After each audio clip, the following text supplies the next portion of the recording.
Live from the Big MF Ranch by way of Buttfuck, Tennessee, your host. He's rich, he's a jerk, he's filthy fucking rich, and he's cheap as fuck, and he doesn't leave a fucking tip. Ladies and gentlemen, give it up for the multi-million-dollar jiu-jitsu champion, Tim Freeman!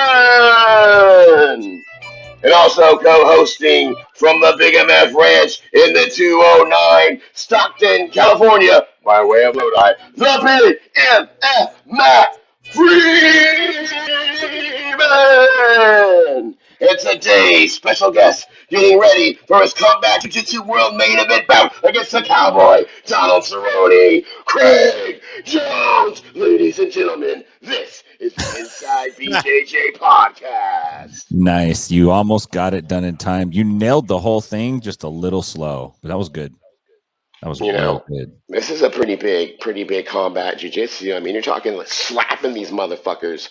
Bam! Yeah, you are. It's a whole nother level of jiu-jitsu. And this thing has evolved. Like in the very fucking beginning, you didn't see the slaps. Guys would go in there and not really, I saw a lot of motherfuckers not really laying the slaps in. But now you got motherfuckers like laying in those fucking slaps.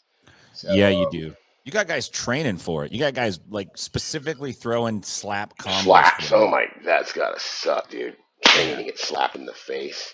Yeah. There's nothing worse than a slap. Why do you fucking think that Nick and Nate Diaz slap motherfuckers in fights? Because it stings the shit out of you when you get slapped. It's got to be like kind of infuriating, right? Like it's got to irritate you. It's like stubbing your toe. It's like bumping. It's worse than that, bro. Yeah, I feel you. Hey, I want to remind our listeners. Hang on one sec. I got to get through business, man. I know it's been a minute since we did this, but I want to remind you guys to check us out on iTunes or Spotify. I guess Spotify is real popular with the kids now. You can download us there, subscribe, leave a review. Check our reviews on iTunes. The crazy thing is we got a lot of fucking reviews, man. Like compared to a lot of those other jabronis out there, we have quite a few reviews. And I wanted to say thank you to everyone who said they were super stoked that we got back on the blower, Big MF, and we got the flamethrower fired back up again. 50,000. We started back the bands. It's another. Everyone's like, is he going to a midlife crisis? And I'm like, this is like my third midlife crisis. This is my third. This is where I put on fucking pajamas and jump in a wrestling ring and pretend like I have American superpowers. Midlife crisis. Did somebody actually ask you if you were going through a midlife crisis? Yeah, more than once. You're all, yeah. Isn't that kind of a dick move though? Like it's kind of a not really. It's a valid point. I take no offense to it. You didn't take offense to it? Like, no, it's like, how do you ask somebody I think it's a fair point. It's like a fair observation. This fucking guy, 42 years old, decides to jump into a fucking wrestling ring. I was a little concerned when you got really into it. I was like, what? I can't deny that. That's a little strange. You there was something about it that you got like really into it, and then for a while it's all you wanted to talk about was wrestling. It was like what, and then like doing. the grind starts getting to you, and yeah. And then you get to where you're doing some competing, and it's fucking hard. It's like, oh, I want to be in the main event or whatever. I want to be the champion of this or that. But then it's like you start getting in these main events, and like it's not easy. You gotta fucking perform. There's different levels. There's levels to this shit. But at the end of the day, you gotta go out there and be able to entertain a crowd with some sort of wrestling shit for 15, 20 minutes on the lower level. It's like for me, it's like 10 minutes of talking and taunting the crowd and like 10 minutes of wrestling. like stalling, running outside, flexing on people, showing my muscles. Oh man. Yeah, dude. I feel like though you've taken to it so well, and your ability, your mic work is so good now, man. It's so good. You even get I actually see you go into another thing when you do that. You go like you get like a different thing going. Somebody else. But basically what you're doing right now is the same shit we used to do when we were 7 years old, essentially, right? I mean, more or less, right? We cut promos in the mirror. We had tag team belts. We wrestled in the playroom. knocking each other through windows, putting holes in the wall, martial arts, pro wrestling, boxing, Do you remember ninja when shit. you remember when we invited Jason Morgan over to Grandma's house, and then when he came into the back, we said Yeah, we're so gonna. like we were doing regular neighborhood wrestling events where we write the matches out and tag teams, and it could be a special stipulations match. And so this one kid who was from our block came into our block, and he had played wrestling before, but not like how we did. And then so like he beat you in a wrestling match, and you got upset, and you challenged him to a hair versus hair match, and like he didn't realize that you were actually challenging him to putting your hair on the fucking line. Like if you lose, you get your and like he kind of got because you were kind of a runt, but you were the littlest kid, but you were crazy though. You were the craziest one, and you go inside the house and you come out with hairspray and scissors, and this motherfucker's eyes lit up like fucking silver dollars. He took off running. Like, he I never came brought back to wrestle with us again. I brought hair. It was hairspray and scissors. I think Brutus the Barber Beefcake was doing his big Yeah, it haircut was thing. right around the Brutus I was beefcake. real impressed with haircut matches. In my mind, that was a big deal, It was man. Like, real humiliation to get your head shaved in front of it everybody. was real. That and unmasking, but there wasn't a lot of unmasking in American wrestling back then. Haircuts were a bigger deal. It was a big deal, so you knew that was like you were so mad at him for beating you that you challenged him to the most death-defying match you could think of, which was the hair versus hair. I figured if I put a lot on the line that somehow I would You would win. miraculously pull it Thank off. God he you bluffed him out and he didn't call I you up know, on it. dude. He'd have I would fucked got. you up. He already fucked you up once. I know, man. He was gonna fuck you up again, but he saw how crazy you were with the hair shit, and it freaked him the fuck out. Like, I'll go get the We were scissors. Let's get we were real. we were so much into wrestling. I remember like I got in trouble because my mom knew we were doing a lot of wrestling. We were getting hurt. We were fucking each other up, and they were starting to try to crack down on me on the amount of wrestling we were doing and what we were doing because we, trying to copy what we were seeing on TV. So my mom was like, she caught me on my way to school trying to sneak a foreign object into my jacket because I was doing tag team wrestling later that day. Right. At Grunsky. And like I had something down at wrapped up in Grunsky. hand wraps. She's like, "You can't bring that. I know what you're doing with that. You're gonna hit somebody with it." I'm like, "No, I'm not." And then I like wrapped up like these hand wraps in a ball and I stuck it in my pocket. And she caught me right when I was getting out of the car to go to school. You know, I was thinking how like the adults that were around, they kind of like let us continue in that style of thing. Like they never. Where was Grandma at? We were fighting in her house doing haircut matches. Yeah, well, She she had a seemed to big enjoy house. it. She liked She didn't it. mind. She didn't mind. It's just like not a big deal to her. She always No. encouraged us to gang. Okay, so I was telling my son the other day the story about how we had instigated an incident with my uncle, my crazy uncle, and we had.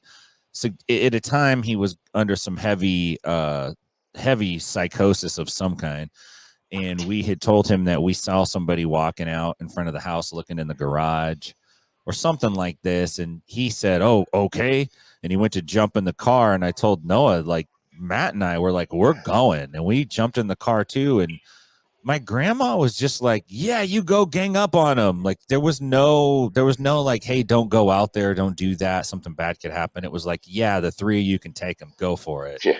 There was a lot of that. You remember that? Remember all that shit. How did that fucking incident get started? I couldn't remember exactly how it started.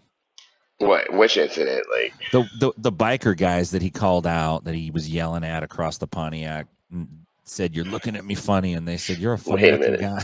So you're really gonna tell this story of like no one's gonna understand this unless you really like tell the story of who the person like. So like you're talking about a time when this we had an uncle that kind of went a little bit. He had gone mental, and he thought that people were standing on street corners, trying to listen to his car if the windows rolled down, so they could figure out what they were doing, and then because he was mad at somebody else, to go tell the other person what he's doing, so he could cause more trouble between him and some other person. It's like he sees two guys standing on the street. He thinks he's trying to listen into his car. The other thing is, we had another cousin who was like a little bit older than us, but super big. He was like a real big dude, and he was already like into gangs and shit, and some rough Yeah. people, and so he would always get him. He would always get him to go, fight people for him. But the problem was like a lot of times, well, he would pay him actually. So he had a little job to work seasonal, and then he drew unemployment. So he had a pretty good gig. He He had would a little literally he had a little enforcer. he would pay him to beat people up that really didn't do anything. These guys were completely innocent, How fucked up is but that? the dude he was paying was like a bad motherfucker, and he was just doing it for the money. And he knew that Sometimes they he were would, innocent. once in a while, he'd feel bad about it, but How much would he give him a pop? Like how like much? $100 maybe. You're talking $100? like in the '90s, $100 is just to Just beat somebody up. like a quick beat up, right? A few shots. Pop, Yeah, it pop, was pop, just pop, quick. pop. It was a Not quick beat up. It was not just to roughen up. well, you never know though. Like, Yeah. so, anyways, he accused the two dudes of trying to listen in, and they looked like they were pretty rough customers. And the guy was like, basically, "Fuck you! You're crazy! How the fuck could I be listening to you?" And then they talk shit back and forth. He's like, "Well, I'm gonna go get Rob." And then we were thinking we were tough because he was in the car. I was Yeah. talking like, "We're gonna fuck those guys up," and he's like, our older cousin, who was like the real motherfucker, looks at me and he's like, "Oh, you're gonna go fuck him up? Really? You're gonna go fuck him up?" I'm like, "Yeah, we're gonna fuck them." He goes, "Okay, well, you're gonna go out there and fight him then." And I'm like, "Oh shit!" And he's like, "So you're gonna fight one of those men?" He's like, "I'm gonna stand there to make sure it's just you and him." And I'm like, fuck, I gotta fight that Oh guy." shit. I was like, 15, and he was a man, and I was like, Yeah. fuck. And then I was like, well, I'll do it if I have brass knuckles. And he pulled brass knuckles out of Oh his my pocket and he god. handed them to me. You And think you're gonna get out of it? I was like, fuck, there's no getting out of it. And then so I was like, fuck. So I had brass knuckles. My crazy uncle's going up to the car, and at the last minute, his head like it must have came to him that those guys really weren't trying to listen to his listen in Right. on his conversations. And at the last minute, he didn't stop the car and he kept going. So I Oh was my like, god. fuck. Yeah, I told my son that story. I was just shocked at the lack of supervision that we were just like, yeah, go ahead, jump in the car. It's cool. Go ahead, guys. Anyway, dude, what's going on with you, man? Nashville. I had a nice weekend in Nashville. My son Nate went wrestling. I saw that. 4-1, did pretty good, man. He's so much tougher than I am. I and I'm trying not to be vicariously living through him. I really don't comment too much on his wrestling. He's like, I'm already more man than you were, Dad. Oh yeah. He's already strutting around, Is he trying to But challenge you yet? no, but I could see he's sizing me What up. about your oldest boy? Like, and like in the has he ever like tried to kick your ass like in jiu-jitsu or? Oh yeah, Like, bunch really? times. Becomes hard. Yeah, Like, he goes hard. because it's been a long time since I went with Noah, and I know he's pretty good, but I always try to just smash and smash and smash and smash and Yeah, smash. Because like I feel like if he's ever gonna tap me, he's really got to earn it. It's got to be real hard. yeah, no, 100% it does. But he's pretty difficult to deal with now that he's been training more regularly. I can only imagine. He was never exactly easy to deal with. Yeah. Nate's just got like a really weird style of grappling. He's got wiry strength too. Yeah. He's got all aggression. Nate can do all the shit that we couldn't do as kids. He could break dance, he could skate, he could do all the cool shit on the skateboard. He's like aggressive as you were when you went crazy as a kid, but he's actually strong. Like you were agile. Balance, talent. Yeah. Well, I'm glad he's He's the only kid I ever had to fake punch twice in the face. Fake punch. The only kid. Yeah. So anyway, that was good, man. What's going on, dude? I heard, and I wanted to check with you. I don't know if this is true, but I heard through the grapevine that you dropped the strap this weekend. Oh yeah, Total Wrestling Federation. It was the Big MF. It was Vinny Massaro and Drake Frost in a 3-way death match. No, it was tough. Where'd you go? You still there? I'm still here, man. I just got you on solo view. Yeah, it was tough. It was three-way match, which it's a little bit more crazy than a regular match, and then Frost is like a 300-pounder, 300 bills maybe plus. He's a big ass motherfucker. He hits fucking hard. He's strong. Vinny's he's not little. He's short. Stocky, strong, 230. Been wrestling for a good 25 years. Fresh off of his match previous night against Daniel Garcia against West Coast Wrestling on the West Coast. It was a big fucking match. He put on a great show. And then, so the next day he's coming to do this three-way match, and it got a little crazy, it got a little rough, it got a little stiff, but I think at the end, we popped the crowd, and I got my head taken off with a fucking lariat. I got What the fuck I is got a lariat? Remember Stan Hansen? Think about Stan Hansen. Remember Yes. Stan Hansen? Remember his move, the lariat? That No. clothesline. It's a clothesline. It's when like Bradshaw. Remember Bradshaw's clothesline? Oh yeah. It's like that. Gotcha. So he took my fucking head off with a fucking clothesline, and then I got a bunch of soda dumped on my head. A bunch of we went outside, we brawled, the three of us. We went outside, inside, slamming your head, taking shots. I got kicked in the head a couple of times. I'm on the ground, and it gets crazy out there, man. Like, you get tired, you get kicked. There's people are dropping shit on my head. I'm getting kind of winded, and I just do, what I normally do when I'm on the ground on my knees and I'm tired. I just grab an ankle and go for a takedown. But the ground was fucking the ground was slanted, like it was gravity was going the other way. So I hit that. Oh shit! It got kind of wanky, it was like, but then later on, I hit Vinny with that takedown, and then later on, I can tell you didn't like it, Maybe it was a little, I don't know, I went a little crazy, but then he's hitting me with this fucking modified power bomb, and I'm thinking, oh my god, like my fucking life is flashing in front of me, like but he hits it. I live. I don't die. My neck doesn't break or nothing. And, later on, I get hit with a fucking lariat, and that takes my fucking head off. And then Vinny throws the snoring elbow on the big motherfucker from behind, hits him in the back of the head with a snoring elbow, takes him out. I'm already fucking out from the lariat, and he just takes the cover, gets the title, renames it the 209 championship.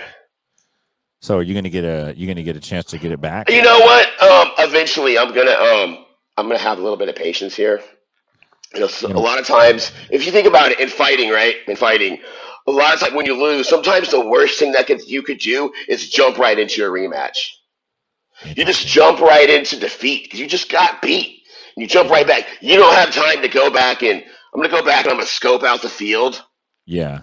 I'm gonna observe things. You're gonna scope out every angle. I'm gonna scope everyone. I'm gonna scope out who's doing what, how everyone's training, what I need to do, the modifications and the corrections that the big MF needs to make, so that the next time he comes out on top, that situation. So I'm getting with my partner CJ Dirt.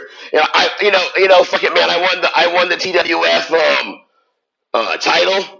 Nobody thought I would ever fucking do that. When this 42, 43-year-old motherfucker comes into a wrestling class for the first fucking time, like, that shit wasn't easy. And then, I'll tell you what else. So many people have quit, since I started, the very beginning, and it's been like 4.5 years. So many people have came to one class or two classes or 3 months worth, and so many have quit. Like, it's so true that saying that many are called, but few are chosen. Because, like you with your black belt, you got biblical. You got biblical with the pro wrestling. It's just hard. It's fucking hard. And then the work is hard. The bumps are hard. Learning how to bump is hard. And then to be able to go out there, after you know all that, to be able to go out there in front of a crowd and put together 10 minutes. Put together 10 fucking entertaining minutes. See how fucking hard that is. It's entertainment, man. Big time. Big time. Did you watch fights, man? Yeah, as soon as I got home, I watched the fights. So a couple things, man. One is Sugar Shane.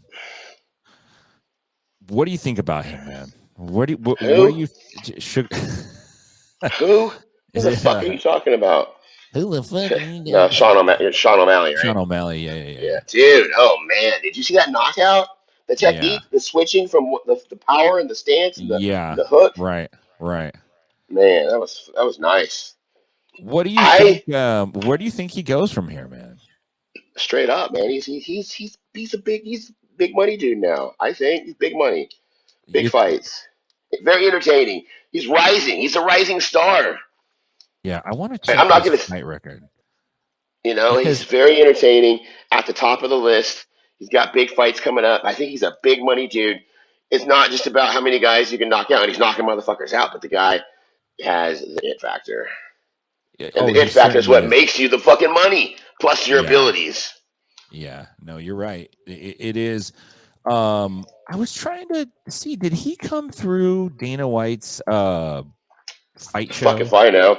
But I'll tell you what I I think like what he that's did as different. well is he calls out DC. I think that's a smart I think it's a smart move to call out make DC like the Howard Cosell where everybody's calling him out and arguing with him and he was upset with DC. He said he felt like DC kind of wanted to see him lose.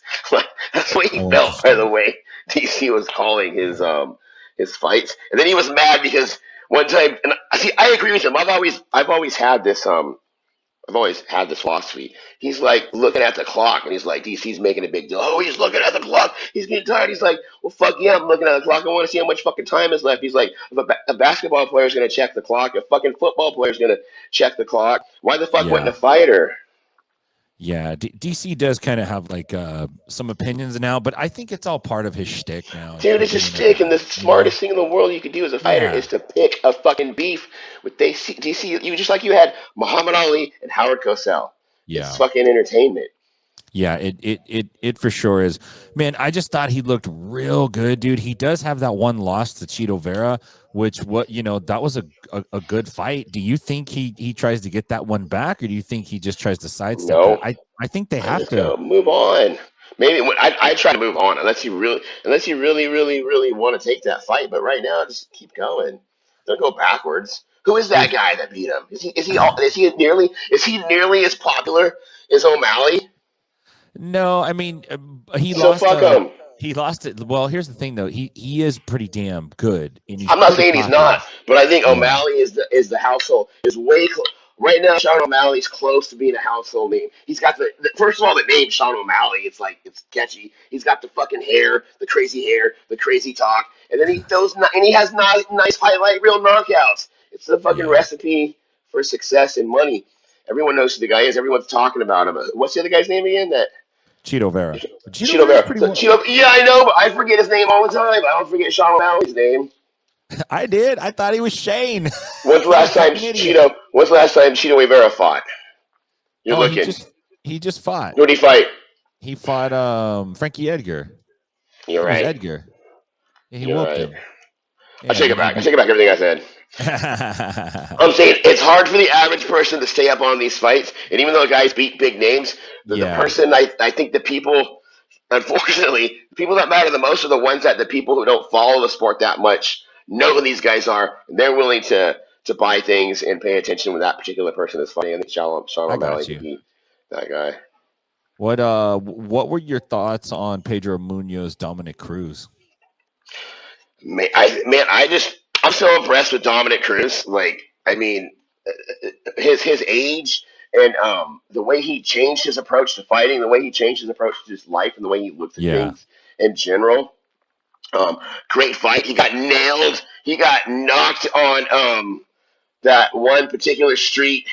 You're probably not even allowed to say anymore, but he was knocked there, Q and Street.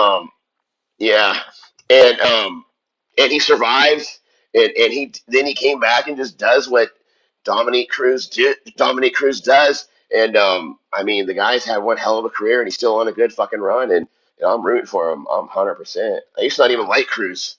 I was a I TJ know. fan. I know, man. And Cruz is he can be a little salty too, Oh, man. I But know, but like he's a really good fighter. He's innovative. He came up with his own style, and it's been very, very, very hard for a lot of people to handle that style. man, how would you like to see him and Cody Garbrandt fight? I'd like to I see would that love fight, it. man. Yeah, We I were would like to arguing. see that fight. We were arguing about Cody earlier. Like, we, Well, not so much arguing. It's just like I don't know where these guys go because this is what my observation is that at the lighter weights, once you start to like lose a step, it's so damn hard to hang on, man. And it seems like it's easier for heavyweights to make the comebacks and to like alter their styles a little bit and stay in there. And I don't know, maybe I'm wrong. It just seems like it's hard, man. And Garbrandt, he's a great fighter. I'm not taking anything away from him, but yeah, you are. damn, dude, he lost. He's like, what was that fight? Was it 125 or Yeah, I 135? think that's too. I don't know. Crazy, I think dude. that's too low. I think it's easier. I think the older you get and the more weight you cut, I think it's easier to get knocked out to where that water. I think the connections in your brain. I don't know if this is science or not, but I think that your lights going out happen. I think easier when you're cutting a lot more, versus cutting less weight. Yeah, I mean, he's lost 5 out of his last 6 fights. I But don't. these are Yeah, but listen, I this is don't who know. he's lost to. Look, he's been fighting the best. He lost to uh Dillashaw twice. He lost to Pedro Munoz, Yeah, Rafael Suciao, big Rob Font, names. and then now this Cara France. So I mean, it's like, yeah, he's losing to top notch guys. Just like you never know, man. Just like Pena, 2 years ago, nobody was saying giving her a title contention. They're probably saying that she should call it quits, but now she's the fucking champ. So What did Chael Sonnen know? Because he was calling it for Pena. He's been calling it from way back for Pena. I don't know, man. You have to ask Chill. Like, I don't know. I didn't see it. The only thing I thought is that when maybe someone is so successful, they've won so many fights, and like there's being really talented and really good, and then there's like fighting to the point to where you're going the extra levels, the deeper places that you really don't want to go, that are hard places to be mentally and physically. And maybe you win so many fights that you go to those places in your training camps, and even in maybe even a fight like a little bit less, you're not willing to suffer as Yeah. much as you used to be. And then you get another fighter that's in there that they really want it, and they've reached that one moment in their career where they've really done all that suffering and they've done everything right, and the timing is right and the recovery's right, and they're stepping in right mindset, healthy, and you're stepping in there maybe a little still because of being victorious all the time. And she was carrying 2 belts, man. She was carrying the featherweight and the bantamweight belt. So Kicking ass at first. she's dropped the. I mean, look who she's beat, dude. This is Everybody. this is her. Everybody. She retired Ronda. I mean, she destroyed. Yeah, She ran Cyborg right out of. Cyborg was a killer. She ran her out of the UFC. yeah. She has a split decision win over Valentina, which is like Valentina's a freaking killer, dude. Like she's top notch, man. She's beaten Holly Holm, Chris Cyborg, Raquel Pennington, She Misha beat Tate. everybody in the women's division who mattered, and Pena, comes in there and gets the fucking job done. An incredibly impressive victory. So Pena has got to be in sights now for Misha Tate, right? Even though Oh yeah. Tate lost her last fight, though, right? Didn't she? Uh, I don't know. Did she? I think she did. Yeah, she did. I think she did, I man. think it's a big. She I think did. it's I think it's a draw. It's a money fight. Yeah. You think? I Yeah. Unfortunately, you're right. It's like, hey, man, people want to see certain people fight. go Uh, for the money. Go for the money fights. I think just like George Foreman always said that it's prize fighting, and you fight for the fucking money. In the moment you yeah. stop fighting for the money, you end up broke and slurring your speech. That was what George Foreman said about Yeah. fighting. Right. Yeah. It looks like she lost to that one gal, Ketlin Vieira. So I mean, dang man, it's gonna be interesting. It is gonna open the division up. I just got the feeling watching the fight that Nunes, like, she was trying to win. It seemed like, I mean, she looked dangerous, and you could tell she was punching a lot harder It looked than like Pena was cautious, a little scared in the beginning, or just very apprehensive. scared. Yeah, 100%. But over time, it just kind of seemed like Nunes like accepted the fact that she may not win the fight. And I think maybe if you're holding two belts, it's not that big of a Who deal knows? to drop one of them. Maybe. What if both belts were on the line? That's funny. Gotta Put make them both put them titles on the both up. line. Yeah, I man. don't know, man. I don't know, but on another note, though, you get caught in a rear naked choke, and the blood and the air's not getting through. You're gonna go to sleep. There's no, Yeah. Damn, dude. Yeah. Did you hear there's a controversy now that Amanda Nunes in the post press fight conference said they need to create a new belt for me, and it needs to be the baddest mom on the planet. Not trying. Listen to this, though. This is where the controversy is. Not trying to take anything away from Amanda. She's a wonderful mother, but I gave birth to my daughter, and I feel like for giving birth, I'm the first mom champ. I Oh guess I wow, guess the Nunez is an adopted or something like that. nice, nice setup for the rematch. Yeah. Oh shit. Pena, Yeah. Pena really pisses people off, Yeah, she does. Yeah, right? she really does. That's like she's good. She makes people mad. She's controversial. Runs her mouth off a lot. Has done some crazy shit. Yeah. She's good She for it, gave us man. like I think in the last round podcast, we got like 2 interviews with her. Oh yeah. You guys did do that. And one, she was like, "Look, man, you guys got like 10 minutes." Oh, what a what? Yeah, she was like, make it Hollywood 15 or you. 10. Hollywooded you. Nice. Well, Oliveira Poirier, man. I mean, dude, you know, Dustin's a great fighter, dude. If you look at his record, he's only fighting the best people, but it just seemed like there's so Oliveira many just in that kept weight. coming. In that weight, bro, there are so many tough guys. Gaethje, Poirier, Diaz, Oliveira. There's so many tough guys. It reminds me of all the tough guys they had back in the day in boxing when you had Hagler and you had Hearns, you had Leonard and you had Oh Duran yeah. and the Beast. Like, it reminds me of that where like these guys could fight each other and it could go any fucking different way. Yeah, man. I mean, you're talking about Poirier has wins over Pettis, Gaethje, Eddie Alvarez, Holloway, McGregor twice. He's recently only lost to Khabib and Oliveira, and before that, he hadn't lost a fight. He lost to Michael Johnson in 2016. Which I is mean, these guys are good. They're all tough. It's a tough division. damn. A lot of tough guys. Yeah, I wonder where Poirier goes from here. I mean, he's still right near the top, but I wonder I who mean, his he's next got match like is. McGregor. He can fight maybe at least for the money, but I would rather maybe Diaz. I think that's a good fight. Could have happened Yeah, before, or yeah. who, whatever, man. Like maybe you take a fight that's not so hard. Yeah,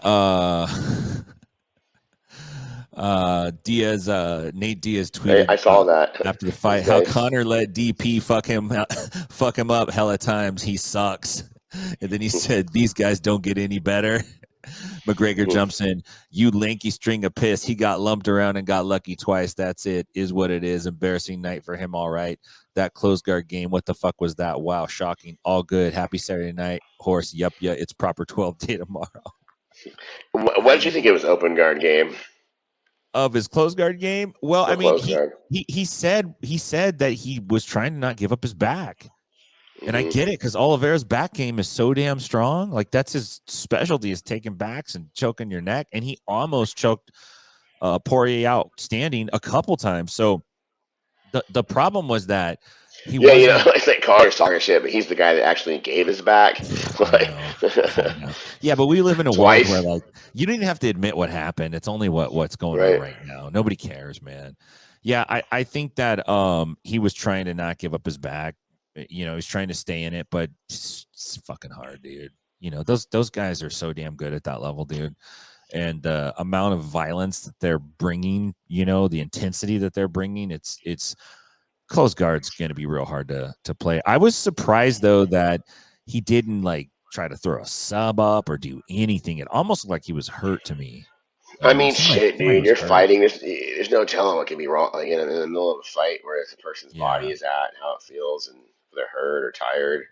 Yeah. No, Who I mean, knows? I think that makes sense, 100%. It's funny. I'll think about, man. I'm boxing and like training, and I feel, man, I feel good. Then I'll think about maybe I should like do a fight, and then I'll see a hard fight, and I'll be like, oh my god, fuck that.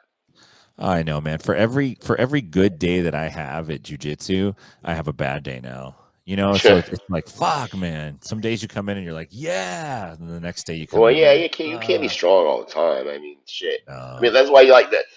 No one trains. People in jiu-jitsu train all the time, and they like rank where they're at on like their last training session. Yeah, But I it's like if know. you're fighting, you're getting prepared for a fight. So it's like, Yeah. you're not going to be like a killer. I think 24/7 I think because of that in slow. jiu-jitsu, it drives so much insecurity. That's why the message boards are filled with I'm Yeah, 5'8", 220 pounds, 3-stripe white I use belt, a little bit training of with strength, but mostly yeah, technique. right. It's I use filled with people like 30%. that. It's like I was those are rolling the with this worst guy people. who's a lot bigger and uses a lot of strength. He's very strong. There's a lot of Hey, cranks on my neck, a lot of pawing on my face. He even takes his forearm and grinds it on my nose. hey man, we got Craig Jones coming up right now after the break. I should have teased him a little bit sooner, but we got him coming up. I got a chance to sit down with him and chat about combat jiu-jitsu. So we'll take a quick break. We'll be back with Craig Jones, and then we'll see you guys on the other side. Don't go anywhere. We'll be right back with more Inside BJJ.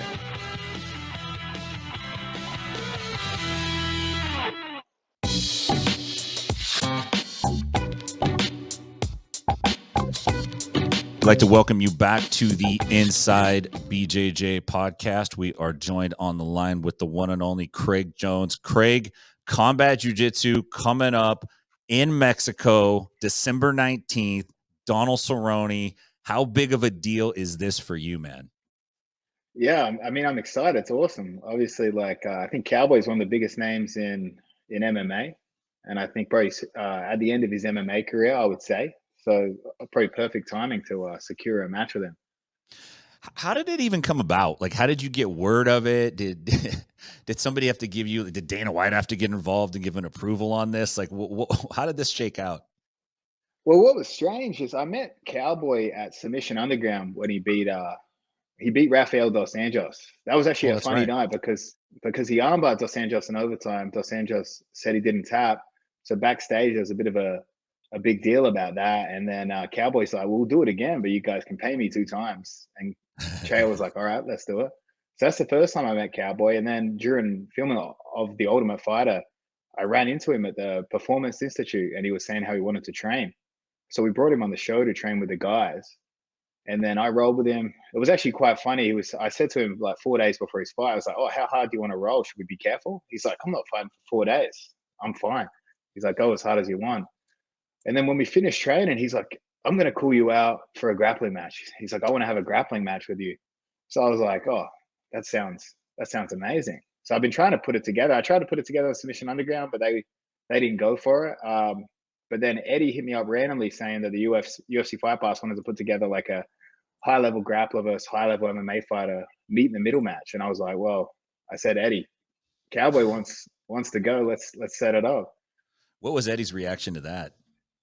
He loved it because he was like, the UFC obviously told him to book this match, book something similar to this. So I think he was trying to think of names. And when I said Cowboy, it's probably the biggest. I mean, apart from maybe John Jones doing a couple of grappling matches, I think when John Jones faced Dan Ennis, it's probably the biggest name MMA fighter to ever cross over. I think, to my recollection, you're probably right. At least for combat jiu-jitsu, I mean, obviously Rashad is a pretty big name as well. Like, I'm not taking anything away from that. He's also on the card, going up against Ryan Aikens. But I think Cerrone is probably like the guy that is the closest to his career still. Like, if that makes sense, you know what I'm saying? And Yep. pretty damn dangerous in that sense. Like, I mean, you're a great grappler. Love watching you. But damn, dude, like if Cerrone slaps you pretty, he's gonna slap you pretty fucking hard, dude. Like you know this, right? Oh, for sure, for sure. I expect to take a few slaps. To be honest, I'd be disappointed if he didn't get a couple in, you know? But And I'm interested to see how they feel. there's no underlying like gentleman's agreement, because if you guys go out there and you just grapple the whole time, everyone's going to be pissed. Like they're going to be booing and screaming and yelling. Like, we want some slaps, man. We want to see it. Oh, for sure. I mean, my plan, I mean, I'll give away the game plan right now. I think Cowboy, he probably thinks I'm going to come out, pull guard, and try to leg lock him. But my plan is to come out there, wrestle him, get him to the ground, slap him around a bit before going for the submission. What is like size wise Cerrone standing next to Craig Jones? You guys, Cerrone's a little bit bigger than what you would think he is. Is that an accurate statement? Yeah, I'm trying to remember. He was talking about his weight. I think he walks around at around 180. So he likes Okay. fighting at 170 because he doesn't even have to think about the cut. He told me he Yeah. was probably too old to do 155 these days. But me, right now, I'm about 195 right now. So I've got to cut 10 pounds for this. And it's a real pain because it's actually same day weigh-ins. So it's like I'm typically Oh, used to interesting. cutting for the day before. So I mean, Is it'll be there any interesting. gap? I'm not sure. I'm going to find out if there's an allowance, but I'm hoping I get to Mexico 2 days before that humidity takes some of the weight off me. Well, yeah, or you can drink the water. That'll help you take That's some of the true. weight off. You probably don't want to do that, but you know, talk about a dangerous place to have a grappling event in that sense, right? All these guys get down there and they all drink the water, and you're fucked. True, true. Actually, you know what? That happened for Polaris one time. I remember we stayed at a hotel for Polaris, and some of the people that ate the buffet got food poisoning. I remember it was Mm. one of the guys on the show got sick. A bunch of the production got sick. Like they never went back to that hotel. Yeah, man, that's you grappling, with that kind of deal is about the worst thing you could possibly be doing, right? You don't necessarily want a big dude on your stomach when you're having problems like that. How are you training for this? And the reason I'm asking is combat jiu-jitsu still a little bit kind of in the newish space in the grappling community, in the sense of like there's a distinct rule set, right? There's the get down rule, and there's some specific things to combat jiu-jitsu. Open hand strikes. I feel like over time we've seen better striking in combat jiu-jitsu. We've seen it just from like slaps to like now you see guys that looks like they're training like slap combinations now and things like that. How are you getting ready for it? To be honest, I'm not doing anything different. Obviously, I feel like dependent on the opponent would affect the seriousness of my training. But the way I see it is like I'm just not going to pull guard. So in training, I'm just very rarely trying to play from bottom position. So I'm just trying to work my wrestling for this. I think even me saying this, if Cowboy heard that I'm going to come out and wrestle, he's probably going to be like, oh, he's joking around. But my plan is to approach the grappling side of things as if it were an MMA fight, basically. Don't end up on bottom. Try to secure dominant positions. Maybe use some slaps to get to the back. But I want to finish it in regulation because Cowboy does have a good armbar. So I would ideally like to avoid that overtime period. I would think strategically most people are thinking the opposite. I think most people I've talked to think if you guys go to overtime, there's no way Cerrone's going to beat you in overtime at all. Like I think that too. I think it'd be a gigantic upset if he beats you in overtime. I think if he does have a chance, he's going to have to like catch you with hands pretty early.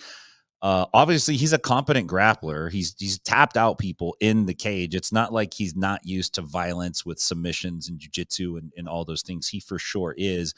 I just think the question is can he inflict damage on you before you get in to kind of do what you want to do? If you start wrestling, there's a 1 minute rule, right? Somebody's got to get down eventually.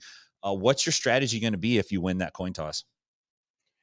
If I win the coin toss, I'll probably try to stay on top. To be honest, I just want to be on top of Cowboy the entire time. What I'm interested to see is how I react. Obviously, when if I'm on top and I'm trying to pin him or something, he starts throwing some slaps down there. You know what I mean? Like they're not going to be too damaging from bottom, but if he slaps my eardrum or whatever, that's going to be annoying. So I'm interested to see if I can keep my cool under the pressure. Part of me thinks if he starts slapping me, I might just start going crazy trying to slap the shit out of him as well. So part of me Your thinks that's jiu-jitsu what just might end goes up out of the happening. window. Yeah. Yeah. He just turned into a white belt. He starts slapping and going ape shit. I mean, there's a real possibility that he could land something strong on you for sure, right? Are you training with slaps? I know you said you're not doing anything different, but like, are people trying to slap you? Is Nikki trying to slap you in training? Do you have guys kind of coming by and like throwing hands at you or what? Nah, to be honest, I haven't done None of any it. of it. Hey, nah, I feel pretty confident that he's not going to end up in a position where he can do damage. I don't think he'll be able to hold me down. You know what I mean? I'm not going to play your typical jiu-jitsu game from bottom where it's like I risk getting hit to go for entries. I'll either be all the way in, all the way out, or trying to get back to my feet. But I would imagine that during this match, if I'm on bottom at any point in time, I think it'll be quite a quick transition to coming up on top. It will definitely be interesting to see. And, you know, some of the conversation around combat jiu-jitsu is that it kind of restores, it seems like it should, and it does. I think if you analyze it and watch the matches, it kind of restores some more authority to, say, the mount or side control and those types of positions, especially the mount where somebody really can strike you. Versus if it's just sub only, we've seen like a lot of times in EBI where people aren't really even trying to pass as much or defend the mount or defend side control as much. But, you know, you put Donald Cerrone in there and you allow him to throw open hand strikes, and now the mount is a pretty serious position. Do you see yourself playing any kind of guard, like close guard, any kind of traditional jiu-jitsu? Not really, to be honest, because I feel like it's like in MMA, everyone talks about how they could come up with a guard that would be safe for striking. But I feel like, obviously, if you think about a guard that's safe for striking, it's probably not a good guard to be able to get back up. So I feel like there's got to be some sort of trade-off where it's like basically you're going to have to try to concede to turtle and stand up. You're going to have to play a half guard range. I always want the guard I play in this sort of context to have an avenue back to the feet. Whereas I think like any of those sort of close range, close guard, sort of posture breaking, we could end up being stuck there. I think some combat jiu-jitsu matches I've seen, a guy will pull rubber guard and it'll be the entire 10 minutes. And I definitely don't want to be stuck in any sort of static position like that. I think I will try to go for the legs on Cerrone, but mostly just to get to top position because I don't want to be stuck under him trying to expose the heel and eat a couple of slaps. I expect he's going to slap me pretty hard a couple of times during the match. I just don't want to be stuck in a spot where he can throw a combination on me. Yeah, I mean, in some people are saying like, let's see how this leg guy does when he can throw strikes, you know, because that's what everybody says, right? I mean, that's one of the common things. It's definitely a possibility, but I feel like the older school leg locks that we were seeing, like say in early UFC days, and that kind of time period, they were very static, like one position, hang on it, try to get it. If you don't get it, like it's kind of Hail Mary, live or die thing. The transitions are so developed and intricate now. You don't see it as often where a real astute leg locker gets stuck in one of those positions. Usually they have a way out. I mean, you almost always have a way out watching you grapple, even though they're not striking. It's very, you know, difficult to pin a really good leg locker from the bottom now, from the top. It seems to me. But if he can add some strikes, and I guess I guess he could do it. Are you concerned at all that he could rock you during the match with one of these open hand strikes and maybe leave your decision making a little suspect? I mean, it definitely is a concern, which is why I'm going to be trying to maintain top position. But luckily, obviously, Cowboy hits super hard. But based on his MMA career, I think most of the damage he does to people comes from the legs, lots of head kick knockouts and stuff. So obviously, Yeah. if it was a guy like Michael Chandler, I'd probably be even more afraid. I'd be like, oh, if this guy gets one slap, he could put me to sleep. And I'm not saying Cowboy couldn't, but I think I'd have to be in a really bad spot, I think, for him to really hit me. Or he'd have to hit me and I'd have basically quit on the spot and he would keep unloading on me, you know. But I will obviously be respectful of his strikes, but definitely change the approach to it. Not overly concerned. Nah, maybe my mind might change after the first one. You go watch a highlight reel. You're like, wait a minute, actually. Combat, is this something you foresee yourself doing more of? And I think, you know, the reason I ask you is when combat jiu-jitsu first kind of popped, everybody was really big on EBI at the time. And EBI still, I think, has a certain like nostalgia feel to it that people crave still. And we didn't see some of the top guys necessarily go into combat jiu-jitsu. There's some great guys, but not necessarily the group that was kind of running through EBI and winning a lot of the sub-only events. You didn't see so much of that. But now we see you here, and I think you're one of those top tier guys in the submission grappling world, obviously in grappling in general, elite level top 5 guys. We haven't seen too many guys like this do combat jiu-jitsu. Is this something that you would see yourself doing, or is it just, hey, you wanted a match with Cerrone, or he wanted a match with you, right? Yeah, true. He wanted it with me. I think he would have taken a grappling match with me, but I mean, obviously slapping's a bit more fun. Yeah, I'm down to keep doing it. To be honest, I've spent some time training MMA fighters, and I do like the idea of training in a grappling rule set where we have to think about strikes, but at the same time, I don't want to do MMA myself. But like in terms of me competing in this rule set will help me probably understand how I could better train MMA fighters for their careers in the future. Oh yeah, that's an interesting take on that. Actually, I could see that being a very valid way to equip, say, guys that are wanting to specialize as grappling coaches, to give them some insight into the MMA side of it. For sure, that would make sense. I could see the UFC potentially using combat jiu-jitsu as almost a developmental league, where you could have some guys kind of as they pass through and they're wrapping up their career, and then you have guys kind of trying to ramp up through it, and they kind of meet in that middle ground and they get exposure and experience. I could see combat jiu-jitsu being really, really helpful in those terms, almost like a minor league system, almost, right? Like if you're wanting to get into MMA, but you're not exactly ready for it, or you want more experience, you could go through that route. Yeah, definitely. And obviously, if you had a guy that you were unsure about how he's going to take a hit, it'd be probably a safe route to put him in a combat match, see how they handle a solid slap. Yeah. And there's something about a slap that kind of pisses you off worse than a strike. In a way, it's like, dude, you slapped me, man. Like that. It's like stubbing your toe. Like that hurt, man. That hurt. Oh, for sure. That's what I think. I think about that with the cowboy thing. It's like obviously, if he punched me in the face, obviously that would I'd have a strong reaction, but probably a stronger defensive reaction. Whereas a slap, I feel like, so if I'm in a semi good position, half guard top or something, trying to pin him, and he starts slapping me, I honestly think that would piss me off so much that I would be like, I'm just going to try to finish it with slaps now.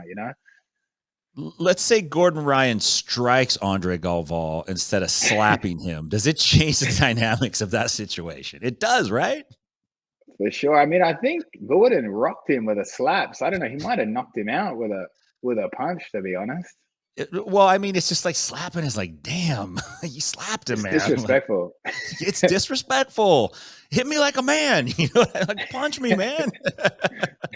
Close that fist. Man, so ADCC's coming up. What are your thoughts on that? How you feeling about that? Obviously, I'm assuming it's something you're gonna do, right? I saw your post the other day. You're planning on taking losing in the finals. I guess that's your projection for this one, man. Yeah, I mean, how's that going for you? Yeah, good. Obviously, I'm just trying to change my game a bit. I think it's one of those things where you hit a point in your career where you're like, you realize one part of your game's good enough. Like, say, I feel like my bottom position game is good enough, but because obviously of the nature of the ADCC rule set, they can exploit me in other areas. So it's sort of I'm at a point in my career where now I'm 30. I feel like my time to develop an entire new game is probably going to slow down. So I've really got to commit to wrestling, and I've just been committed to that lately, trying to get that up to scratch to be a more well-rounded grappler for ADCC.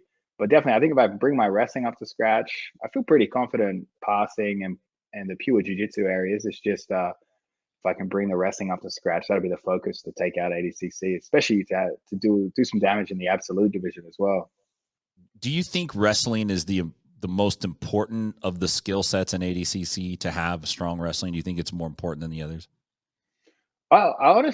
I think so. I think that the sport's heading in a direction where it's like you don't have to have an amazing double or single, but you have to be good at scrambling out of those positions. So like the way I see it is very hard to develop a really strong shot later in life, obviously like a Jordan Burroughs level shot, but you can get your wrestling up to a point where defensively you can be really hard to take down. You can be good at reversals. You can throw submissions into the mix to confuse your opponents, because obviously a lot of guys there'll be a jiu-jitsu black belt. They go, ADCC's coming up. I'll train with some freestyle wrestlers leading up to it.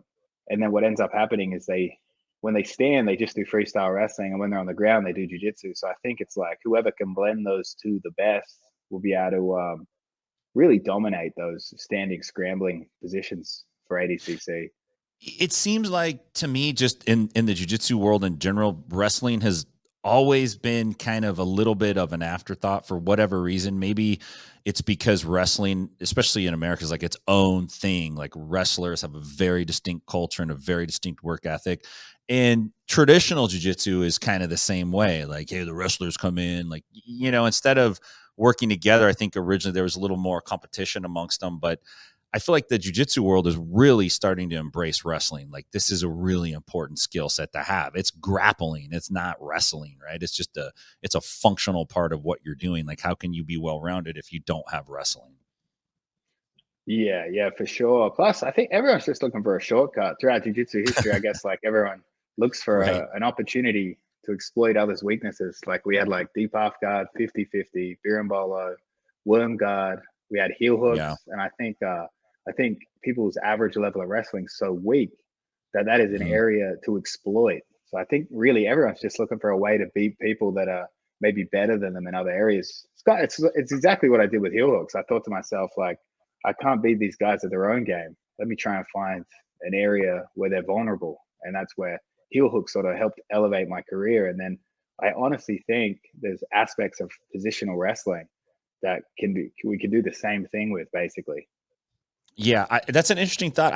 I think you're right, and I think because you cannot pin somebody and like you can pin somebody and just hold them down for the round. You may get accused of stalling, but the pin is not a way to win. The pin is just like, okay, now what are you going to do? That it opens up so many extra opportunities in the jiu-jitsu world that you're right. People are constantly chasing like what's going to be the next thing that we can do to kind of put my game over before anybody else does. And we did see it with those things you said. What comes after wrestling? Like, what's the next thing? I'm thinking, The like, next is it wrist locks? Like, what are we doing? rest. What's beyond what's beyond wrestling? Like, what's I, coming? Because that's what I want to get on. I honestly wonder. I honestly think one of the biggest aspects is like, I mean, it's kind of still to do with wrestling, but it's like a lot of guys in jiu-jitsu gyms they'll train with an MMA fighter, and they can't hold the MMA guy down. They just get super annoyed. Like they don't understand. There's an unspoken rule where people just go, oh, "I've been swept. I'm on bottom now." You know what I Sure. mean? When you roll with an MMA fighter, like I remember the first time I rolled with Jake Shields, I got on top and he literally just put 2 feet into my chest and kicked me across the room because he just didn't want to play bottom position. And what happened was then for me to have to hold him down, I had to play a completely new range with him. So I think even just guys having the ability to stand back up and constantly threatening to stand back up will change the range of jiu-jitsu and actually make it a more exciting sort of sport. I think Yeah, that's one option for the future. that's very interesting. That's pretty insightful too when you look at it from that approach. And I think things like ADCC are kind of driving that. Like in terms of prestige, grappling, things that you want to, be the best at and win. Would you see ADCC as the top for you? Is there anything else up there that you're trying to chase after? Now, for me, it's just ADCC. I would love to have that accomplishment on the record, just a gold medal in ADCC. But I mean, for the most part, throughout my career, I've mostly just chased the names more than the accomplishments. Like Oh, it's always interesting. been Yeah. a big deal to me to be like, oh, I want to beat this guy. I've always felt like I wanted to beat certain individuals more than I wanted to win big events. But obviously, yeah, ADCC being like the Olympics, I feel like that's something you could be quite content with in retirement. Whereas I feel like the names you choose to beat, those names fade away. Like a lot of guys have victories over guys that were huge names back in the day, but then obviously these days people forget people very Yeah. quickly. Yeah, 100%. Who's the name on that list, man? Who's the name? I mean, obviously I'd love to avenge the loss to Kainan. That would be a great one. I mean, any obviously a match against Buchecha would be amazing, but he's pursuing the MMA route now. Really, just anyone who is considered elite level guys in the sport. I also think about it like who's going to be remembered. I'd love to have victories over the names that will actually be remembered. Yeah, that's an interesting way to look at it. I mean, it's hard to say names without calling people out, but some there's an old guard in jiu-jitsu, and I don't know if that's the right word, but it's just the word that I'm going to use for now. And we're kind of, honestly, we've kind of seen like a lot of the DDS guys and a lot of the modern jiu-jitsu guys, like as it started to kind of develop, kind of hit heads with some of the old guard, and we saw some of the younger guys and the primarily dominant nogi guys beat a lot of those guys in competition, and it was kind of like, oh shit, like this is real, because I think there was a little bit of are these sub only guys really as good as all these other guys? Because there wasn't so much intermingling in the beginning, you know, it was like the gi guys and then the sub only guys. And now ADCC kind of brings it all together. And we've seen like, yeah, they are just as good. Like when they meet up and they get after it, it's about the same. And we've seen, you know, guys like yourself, we've seen Gordon, we've seen Gary, we've seen lots of people start to defeat those guys and really make a name. And so when you start saying that, you know, I always wonder, like, who are you coming after? Like, I know Kanan for sure you want to get that back, but you know, there's got to be somebody else, man. There's got to be a big name on Craig Jones's a list here. Oh, for sure. I mean, obviously, someone I've been trying to get, and again, he's at the tail end of his career, but like, just basically, it's funny as you come up. When you're coming up, the guys that were big names when you were coming up, it's funny. Even as they get older, you still want those matchups. Like I look Right. at a guy like Lovato. I would love to have a match with Lovato before he retires. Nice. But it's a funny one when you choose a guy like that, because Lovato is still world class. And what I always think in my head is, if I take a match at Lovato and lose, he'll probably retire. I'll never get another opportunity, you know. Whereas if you take a match against the younger guy, you can at least be like, oh, I lose, I'll get another match. We'll rematch down the track. Yeah, but is it more important to you to win it, or is it more important for you to get out there and go like, I want to know where I stack up against Lovato?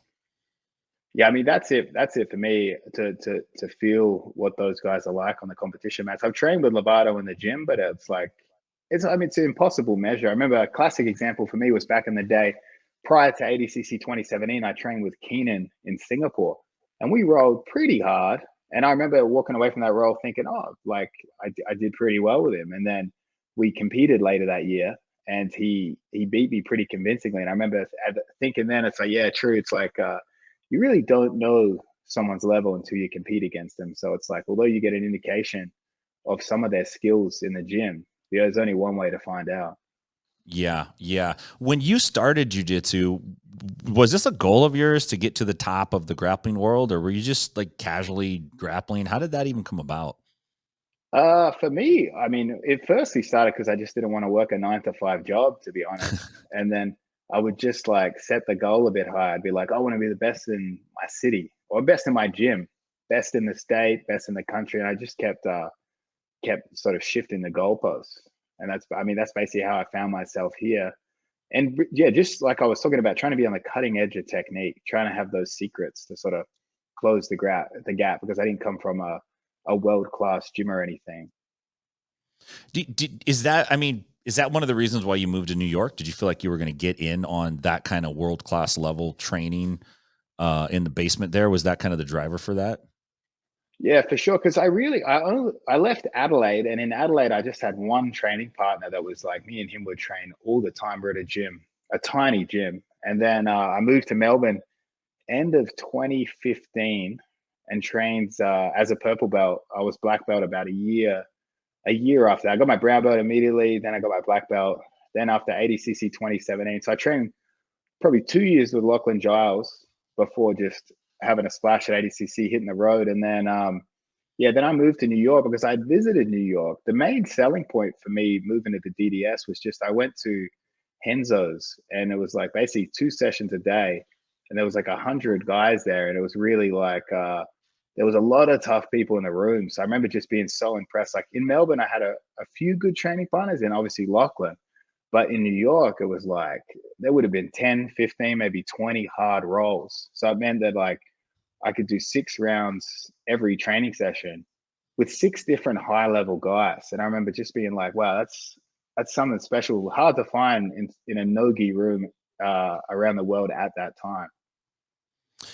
Yeah. Do you feel like, you know, obviously COVID comes around, which is a big like fuck you to the grappling world, right? If you're doing any kind of activity except for grappling, you could probably get by. Grappling is like the one damn thing is like, dude, a pandemic and grappling, great. So you guys head down to Puerto Rico, right? And then you Yep. end up in Texas, right? And I think there was a little bit of like, oh man, it's like, what did the team split? Everyone wants to know everything now because of Instagram, and also because like, hey man, you guys are out there. Like, you put yourselves out there. You guys market, you're doing it, and you have to do it. You want to make a living. You don't want to work 9 to 5. Like, you got to put your shit out there. And so people are like, what the fuck happened? And, Danaher's like a mystery man. And it's just an interesting situation for the world to watch, right? So here Oh, you for are sure. I with the think B team now, the best is if you've seen Apocalypse Now. We all went into the jungles in Puerto Rico. It got a bit weird out there. Danaher was like Colonel Kurt in basically. Yeah, I mean, obviously, like, it's hard for any group of elite level athletes to stay tight, stay friendly the whole time. You know what I mean? Obviously, when I first joined the team, there was a lot less money in the sport. I feel like as people make more money, they change and stuff. Obviously, some of these guys like Gordon, when I first met Gordon was obviously still young now, but he was Yeah. very young. Obviously, everyone's lives changed quite drastically. The goalposts start to shift.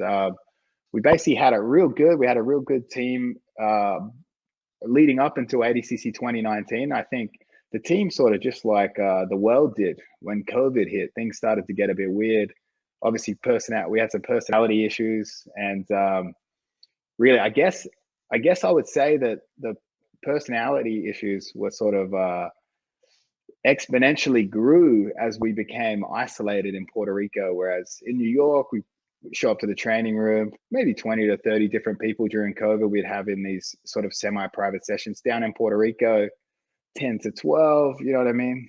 Puerto Rico is Yeah. a very stressful place to live. So I think any issues that any of us had with each other just got magnified down there because Yeah.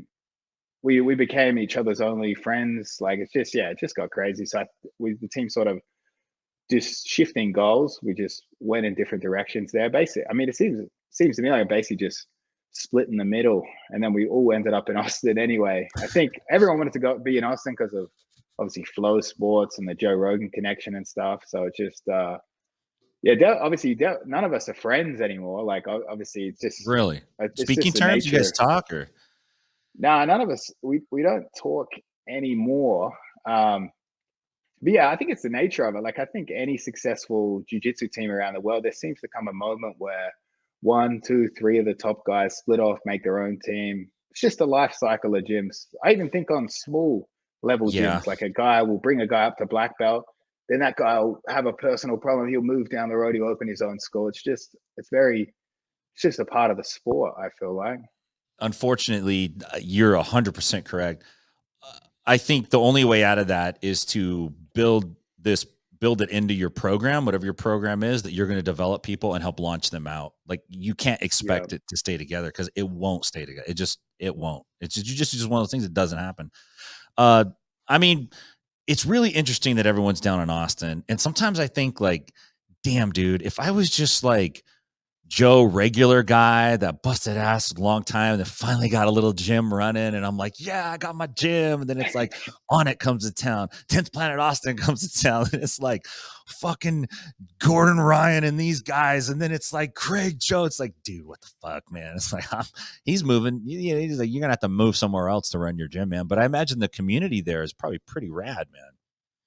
Yeah, it's pretty awesome. And plus, we shifted focus as well. Like, I was friends with the guys from 10th Planet Austin, and the gym we took over is like 5 minutes away. And obviously, I don't want to open a business necessarily at the expense of others, Sure. especially when they're good people doing a good thing. So that's part of the reason we went with a blue belt and up team, and part of the reason we made our prices quite expensive, just because we wanted to attract not just high level competitors, but like, if I feel like if you're willing to contribute a lot of money to train at a place, you're willing to take your training seriously. And luckily, Yeah. we have about 120 members, and they're all blue belt and above. And I would say of those members, 2/3 would be purple belt and above. So it's like, luckily that it's a high price point, but because those people pay it, jiu-jitsu is their lives, and most of them train 2 times a day. So we have a room, we have 3 classes a day. And yeah, most of those guys make 2 sessions a day. So it's like we have a room full of just jiu-jitsu people deep in the cult. Yeah, right. It sounds like it's becoming more organized. I wouldn't necessarily say professional because you're not paying these people to train; they're paying you, but they're pretty damn into what they're doing. They treat it like it's a professional sport. And for me, one of the things is just seeing grapplers over the last 15, 16 years that I've been involved in jiu-jitsu take it so seriously, dedicate themselves to it just as much as any other pro athlete. Like the dedication level is the same, the commitment's the same, the work's the same. The pay is not even close, but it feels like right, not even close. But it feels like it is getting better. Is that an accurate statement? Like, are you able to make a living off of jiu-jitsu at this point? Oh, for sure, for sure. I think it's one of those things where it's like it doesn't add up because to a certain extent, the best jiu-jitsu guys do get paid the most to a certain degree. But obviously in the NBA, the best player is going to make the most money. It's not Yeah, but necessarily the most marketable player, but in jiu-jitsu, it's really I would say like obviously I've not won any world titles and stuff, but I would imagine I'd probably be one of the higher earners in the sport. But that's where it's interesting, right? I think there's a lot of guys that win world titles that because your income's dependent on your ability to market yourself, and the IBJJF's yeah, not going to market you.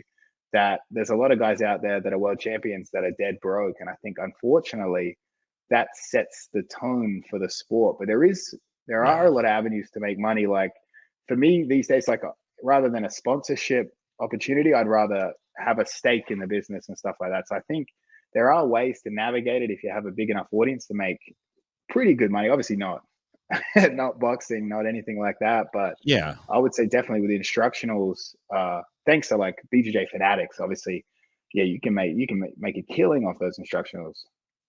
Yeah, I think the infrastructure is finally here for people to put themselves out there and to do it and to make money doing it. I mean, even 15 years ago, if you're trying to put jujitsu content up, you're some jujitsu dude, you don't know how to run an e-commerce site. You don't know how to do content management and all that marketing. It's like the infrastructure wasn't ready yet, even for submission only, streaming jujitsu, watching that stuff. The streaming wasn't even really ready back when they first tried to do it. Like, I think they did a grappling, this thing called like Sub Grappling X. I remember Randy Couture had a Yeah, match against Jacare, and it was like a big deal, but just the infrastructure wasn't there for the idea yet. And even when Metamoris launched, it still wasn't quite there. And Halleck took a lot of heat, but I still think he was actually trying to do a lot of things that are being done right now, and they're not even frowned on. It's just sometimes when you're the first and you're trying to rob Peter to pay Paul, sometimes you don't pay either of them. You get caught. And unfortunately, I think that's probably some of what happened. But the genesis and kind of the outgrowth of that, I think, has been pretty awesome. We see sub only jiu-jitsu like every weekend now. You can watch it, and it wasn't that way when I started jiu-jitsu. You couldn't watch anything. Like you had to get DVDs of Worlds or something like that. So I'm stoked about it. I'm super stoked you're going to be at Combat Jiu-Jitsu. I want to remind our viewers they can check it out. It's on UFC Fight Pass December 19th. Craig Jones going up against Donald Cowboy Cerrone. Thank you so much for joining the program today, man. I really appreciate it. It's a pleasure to watch you. It's a pleasure to talk to you today, man. And we hope the best for you, bud. thanks, Tim. All right, man. Have a good one, bud. You too.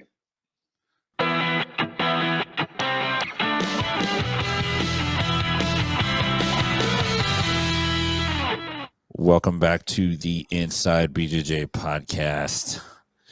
Wanted to hit up one of my favorite things to do, dude, is to check getting the traps out. You're swole. You're getting the AD 50s out. That's 80 100, 50 on each side. Nice. Look at his shoulder, brother. Hard to get this right. Anyway, look at that. Bam. Look at those guns, brother. Look at those guns. It's American power right there. American power. No other wrestler. No other wrestler in the game. He's got the trap straight. Oh, hey, let's take a break from your body real quick. I want to remind everybody to check out the Combat Jiu-Jitsu Worlds 2021 Featherweights featuring Donald Cowboy Cerrone. and Craig Jones. You guys can check that out. Streaming live on UFC TV and UFC.com. You can get it on Fight Pass. Get all signed up. Superboletas.com if you want to go check it out in Mexico. It's in Cancun. So check that out. I'm going to be making some trips down to those, man. I already decided. But you couldn't. Yeah, I couldn't quite swing it the way I wanted to, but yeah, I'm going to hit it I got some investments. If they pay off, I'm going to go to the next one. Yeah, there you go, man. That's what I'm talking about. So, I want to ask you a question. What's up? Who would win? Tim Freeman or Big MF in a combat jiu-jitsu fashion match? I think I stand a chance here. I don't think so. I don't know. I get slapped pretty fucking hard. Like, what if you're on top, right? You're my guard, and I'm fucking hitting you in the face. Man, I think you're underestimating how hard I could slap. Well, like, yeah, I'm not. No, I'm not. But I can stalemate you though for sure and slap you. I think there's a lot of tactics I would do, a lot of dirty tactics. I got more dirty tactics. I fight but I fight panicky dirty. Like I'm not even trying to be dirty, and I do dirty things. What if one guy's coming in and his only goal is not really to submit, is to get a position and slap? Well, I think that's a lot of these guys now. Doesn't that suck though? Like for the opponent, the guy's going to slap you repeatedly. His main goal is a lot of slaps. Heck yeah, I think so, man. Hey, let's. So, dude, who do you think's going to win this fight, Craig? I had an epiphany actually. I thought for last week I said for sure that Craig Jones was going to win this thing, and then I started really thinking about it. And I started thinking about like Jones, Cowboy, right? And we're talking about combat and fighting and who's going to win and who's going to lose. And I'm thinking that although the technical ability and the advantage goes to Craig Jones, he's a monster. He went one-on-one, toe-to-toe, man-on-man, mano-a-mano with Gordon Ryan, the king, the best in the game, and gave him one hell of a fight. So in a match, I would have, even if we throw in the slaps, I have to go with Craig Jones. But I forgot one thing, that Donald Cerrone is an American, and Big MF bleeds red, white, and motherfucking blue. Cerrone's going to come in there off the fucking Budweiser all loose, and he's going to fucking slap Craig Jones harder than he's ever been slapped in his life. Cerrone is going to get the job done for America. You think so? That's your America, calling brother. It. That's what you're calling. Red, white, and blue, Budweiser, cowboy hats, Cerrone, and there are no cowboys outside of America, brother. And Craig Jones coming in from Australia, and it's like New Zealand, whatever. You idiot! Like Canadian, doesn't matter. It's un-American for him to come and defeat a cowboy like Donald Cerrone, who's all American, brother. Well, I think it's going to be a good match. I've talked to people privately, and I'm not going to say who, pretty big names, like guys whose opinions carry weight, and they say that Cerrone's got no chance. That it's Craig Jones any way he wants.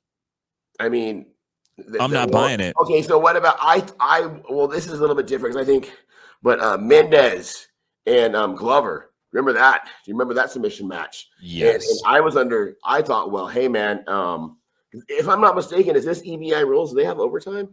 Yeah, they do. But in overtime, there's no strikes. So yeah. Okay. So here's the thing. Like when Mendez got into overtime and you get to take the person's back, he was able to put Glover to sleep. So, overtime is a different element. And I think a lot of MMA guys, especially even a Cerrone, they're not a pretty good choking game. It's one of it's definitely a move that most jiu-jitsu fighters know, is that one. And you're going to give somebody your back, who's this, it's a lot of elements. You got the slapping, I don't think, the Cerrone's got fight experience and slaps suck. And you got the overtime, but, in all reality, it's Craig Jones he's a monster, but I think Cerrone definitely has a chance to beat him. 100%. I think he's strong. I think he slaps hard as fuck. I think he's used to a level of violence and aggression that maybe Craig Jones is not used to. And I think he's got a real solid Who's chance. training harder for this? I mean, how much money is in this for Cerrone? I don't know. That's a great question. I don't know how much is what the purses are, I just think Cerrone likes to get after it. I mean, I'm sure, but I think like if you're a fighter, right, and this opportunity comes along to do some sort of jiu-jitsu thing, and that you're making, because of what you're making, is you might just take it and not care if you win or lose. You're just getting paid. Yeah. No, I feel you. I think it's going to be a good fight, man. I'm looking forward to it. I think it's great for the UFC. Like, I think it's freaking it's great for combat jiu-jitsu. That's what I meant. It's great for jiu-jitsu, period. Yeah, and I actually think it's good for the UFC too, especially if it's used as kind of a launching pad to filter guys, push guys into the UFC, and also is a way to help guys kind of offboard out, so they still have a competitive outlet, but it's not necessarily at that level of being in the cage and getting stomped and hit and all that stuff. So I'm stoked. Hey, dude, I want to do some message board review. It's weird. Things are changing so much that I was going to ask you, do you think that it's like mean-spirited that we do message board reviews? No, I think I don't. It's just poking a little bit of fun at all of us. We're all guilty. We're all guilty. It's just like, don't take this. This is all entertainment. Like, in the message boards, we're pointing out an element. Like, people overthink this. It's like, it's so funny how much people overthink just simple training. Like, I want to know something. Why am I getting caught in this position by the bigger students? And my instructor told me that I'm not using enough technique, and I feel like I use more technique than others. Well, I'm glad you feel that way, because I don't want to have to call you a pussy. Somebody crying about like something that like their instructor's doing. So here we go, man. Let's see what we can find. Hey, one thing that was really kind of fascinating is someone posted on here. I saw a little article that Anthony Bourdain used to post on Reddit BJJ under like an anonymous account, and somebody had figured out the account. I think it's right here. And then they actually had his oh shit, I think I jumped to a different link. Yeah, I did. Here, I'm gonna post it in here. They actually had his posts, and I thought it might be a little bit funny to read those and make fun of his posts as well. And I think he would have a sense of humor about it. So fuck off. You're getting all upset. He's like, okay. What did he post in here? I think one was like really kind of funny. Made me laugh. Made me feel like we would. Oh, here we go. 58 years old and getting. See, even Bourdain did it, dude. Even fucking Anthony Bourdain put it. 58 years old and getting gassed, so gassed during warm-ups that when we start to roll, I end up sticking my own head into an obvious guillotine just to take a break. An utterly humiliating class yesterday. Yet showed up for a private today with 250 pounds of muscle and bone so I could get pounded like a chicken fried steak. Why am I doing this? I don't know. I'm like a dope at this point. If I can't train, I go into withdrawal. After training, I feel like a rented and unloved mule. That's actually pretty fucking funny.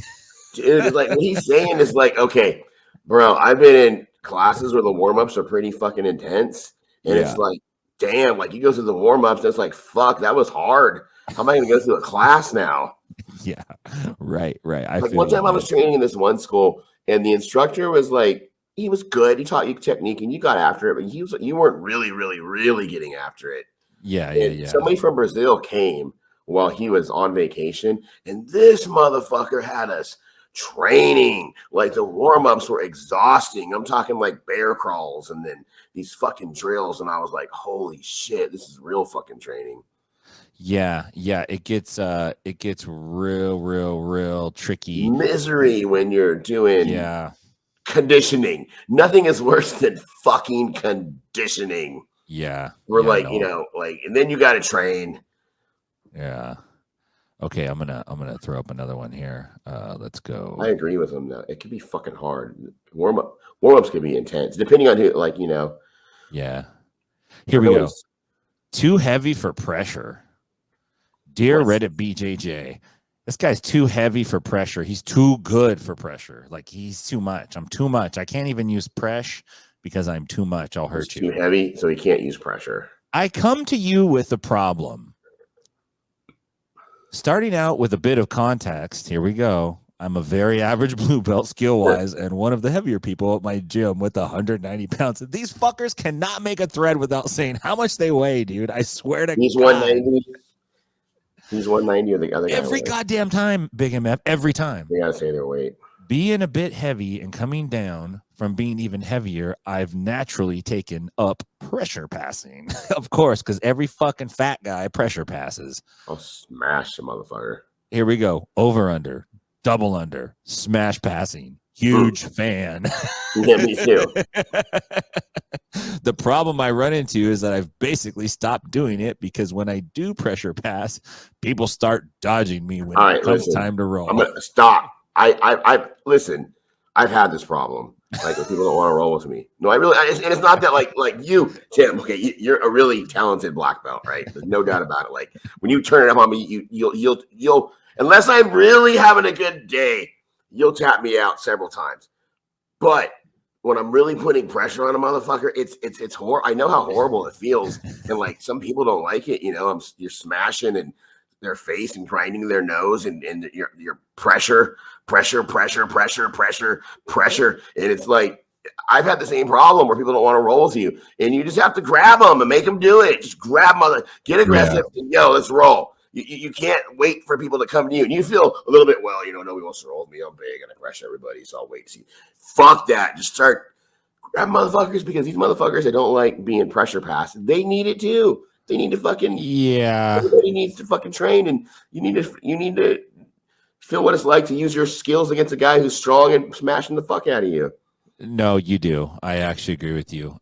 It's important because too many people don't know what it's like to deal with somebody like that, and then when they get put in that situation, it turns out to be real bad for them. But let me finish the rest of it. He goes, now, I already basically roll in slow motion. Wow. This guy's amazing. I don't put full pressure on people from mount, side, fuck that. or knee on belly. Tim, have you ever had a position and you didn't put full pressure? Unless I'm just going with a brand new person. Okay, but you're going to put all your pressure in a goddamn position. You're not going to be so good at pressure that you're going to put, this guy's saying that his pressure is so good that he's a blue belt too, right? He's saying that was he a blue belt or a different thread? Yeah. Blue belt. Not even a good blue belt, right? But his pressure is so good that he doesn't have to use all of it. He said, I don't put any force into things unless I have good leverage beforehand. Not that I am all that strong for my weight. This is where he deprecates himself. It's 190 pounds of pizza, not of muscle, but I still get white and lighter blue belts complaining and avoiding me. Pussies. They give me underhooks and dogfight, try to butterfly sweep me when I get my hip down and back, and overall blame a lack of leverage on me being too heavy. And sometimes that really is the problem, to be fair. The purple, browns, and blacks have no issue with how I roll. I've asked repeatedly. I feel like I'm stalling. Blah, blah, blah, blah, blah. The problem is, I'll tell you what the problem is. The problem is that this guy has a complex about smashing people. See, that you have to lose that if you're gonna be a smash person. You're gonna have a smashing style in jiu-jitsu. You gotta stop caring about what the other person feels. I would venture to say he maybe thinks that his smashing game is better than what it actually is. I would venture to say it's probably true. And probably 80% of the complaints are coming from one or two people, not the whole gym. Like, you know, sometimes you put a lot of strength into your technique. You know how sometimes That's there'll be right, like brother. a guy, especially when you're new, Jiu-jitsu. especially when you're newer, there'll be like a guy who's like, or people sometimes will go like, oh man, this guy will, like, there's a guy I train with out here in Nashville, and I'm like, dude, he's heavy pressure, man, and he's tough and it's fun, but I go like, dude, you better be careful, man, this guy's gonna fucking smash you. I actually have a question. Yes, yeah, you raised your hand. I like. I have that. a question, Professor. This would be on the message boards right now if I could. Okay. But I've hit the weight so hard. Yeah. I've gotten so strong. Right. I'm so strong. Right. I've lost all technique because I don't understand what leverage is anymore. That's how strong I am. Like, I don't need leverage. Oh, so like I've lost all my technique because I can't even use leverage. That's my strength. I'm so strong. Yeah. Wow. Oh my God. Okay, here's another one. Check this one out. I like this one. You ready? How do I share this shit? Still learning this technology. Okay, here we go. Somebody refused to compete against me because I showed up late. Who is in the wrong? See, that's funny because this is what happened. The dude comes in late and he's fresh, and the other guy's been rolling. So the guy that's been rolling doesn't want to go with you because you're fresh, right? Is that what's going on there? I think this was at an actual tournament. Oh, okay. So hold on. It goes. So I competed at Nova Grappling, blah, blah, blah. Annoyingly, the absolute division started at 10, but his division was at 4. His first match was 10:20. He got held up traveling, so he didn't arrive until 10:30. At that point, he basically accepted that he would be DQ'd. When he arrived, however, the subsequent match in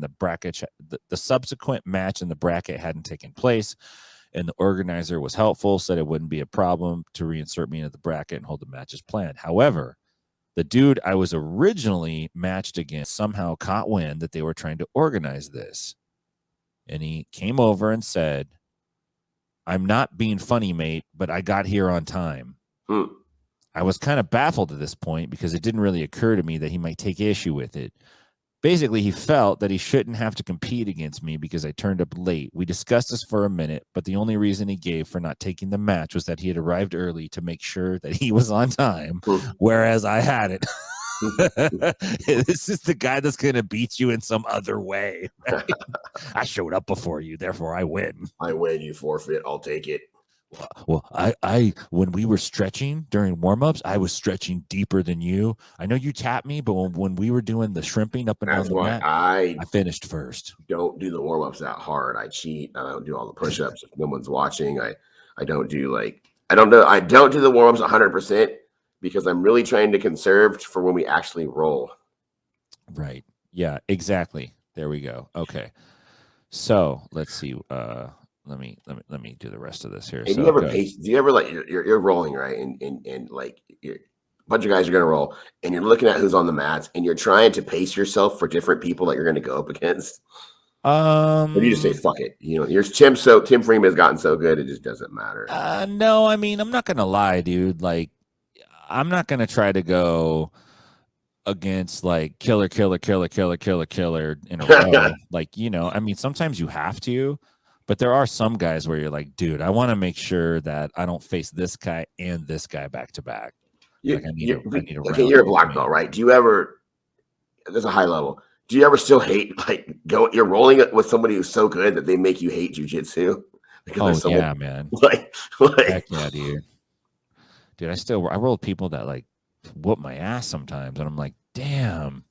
But that's to the point where like they're making you really just not enjoy like the rolling with them is so unenjoyable, such a struggle. They make you feel like you suck. They make so you feel hard. Like you don't know anything. Like you're so tired. You can't hardly take what they're doing, the pressure, the speed, the technique. Look, the trouble you're always in. I'm going to tell you something that nobody's going to tell you in jiu-jitsu. Jiu-jitsu is filled with a bunch of insecure men. Like, we constantly need reassurance about where we're at. We're constantly trying to establish our place in the hierarchy. Fighters, jiu-jitsu people, pro wrestlers are always. If you have one bad round, do I feel weak? Do I feel different?